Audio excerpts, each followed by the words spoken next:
Okay, Dr. Hang, what is the impact of the Yes. headgear effect on nasal breathing, tongue posture, and more specifically, what is the anatomical impact on the base of the maxilla where the nasal airway is? Okay.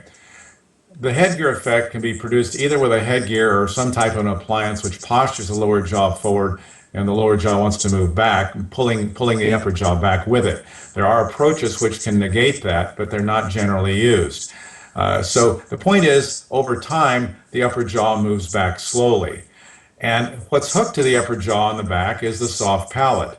And as the upper jaw moves back, the soft palate moves back, and the soft palate moves back into the nasopharynx, making the opening between the back of the soft palate and the nasopharynx smaller. The smaller that is, the faster the air has to flow to get through there to get the same amount of oxygen to the cells of the body. This is a huge negative thing and makes it so that lots of people struggle to breathe to get the normal amount of air in. And those people may be tired during the day and struggle to breathe even during the day. And when it's at night, it's even worse. And when they wake up in the morning, they really aren't feeling well because if they have apnea, they're not getting the kind of sleep that they should be getting. Okay.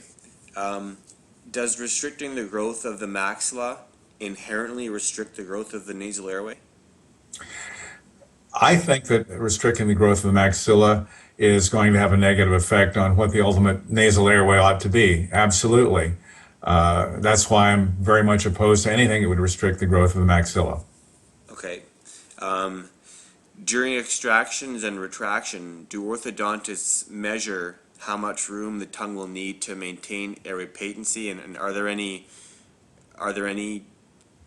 tests that they do to make sure the airway isn't being compromised?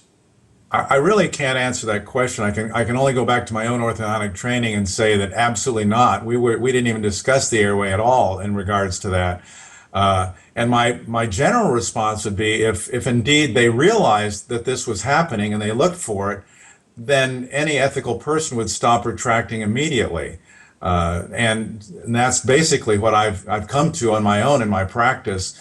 I've gradually gotten to the point where realizing as I learn more and more about sleep apnea and not only sleep apnea, but upper airway resistance syndrome and all the stuff that goes with it, all the chronic diseases that are associated with it, which is basically everything, every chronic disease in one form or another is affected. You can't, my opinion is you can't retract. And I hope that there'll be a day when that doesn't happen. I may have to live a very long life to see that happen, but I really want to see that happen. Thank you.